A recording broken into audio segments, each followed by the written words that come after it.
এই রে আমার কুচি মনেরা, সোনা কী করছো? আজ এখানে বৃষ্টি পড়ছে, আমি একটা উঠলাম। আজ তোমার দিনটা কেমন কাটলো সোনা? রাতে মেসেজ করবো, ঠিক আছে বেবি। আর তোমার কি বলবো সোনা? আর তোমার কিছু বলার নেই বেবি। যেটা তোমার ইচ্ছা সেটা তুমি করো সোনা। আর তোমাকে কি বলবো? তোমার যেটা ঠিক মনে হয় তুমি সেটা করো। হনুমানজিকে প্রার্থনা করো, লোকনাথ বাবাকে প্রার্থনা করো, ভোলা বাবাকে প্রার্থনা করো, মা কালীকে প্রার্থনা করো। তোমার মনের কথা ওনাদেরকে বলো। আর কি বলবো সোনা? আই লাভ ইউ আমার কুচি মোনাটা। যা করা ওনারা এখন জন্ম মৃত্যু বিয়ে তিন বিধাতাকে নিয়ে যা করা ওনারাই করবে। হনুমানজি যা করার করবে, ভোলা বাবাই যা করার করবে।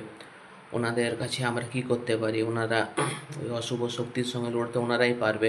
আমি তোমাকে আগেও বলেছি সোনা যে এটা কোনো ভূত প্রেতের ব্যাপার নয়। ওই অশুভ দৈব শক্তিটার জন্যে আমাদের মিলন হচ্ছে না সোনা। ওনার মোকাবিলা যখন ওনারাই করতে পারছে না ভোলা বাবারা, হনুমানজি, তখন আমি আর তুমি কী করতে পারবো সোনা? তুমি তো বুঝতেই পারছো সোনা। আর কি করবো বেবি?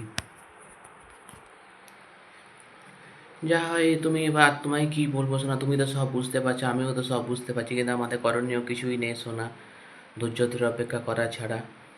ওই অশুভ দৈব শক্তির মোকাবিলা তো আমরা করতে পারবো না সোনা। ওটা তো হনুমানজিরা, মা কালীরাই করতে পারবে। আর কি বলবো?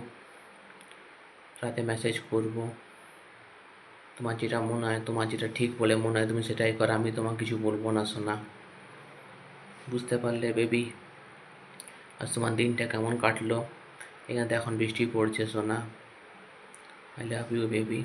এই যে আমার কুচি মনাটা।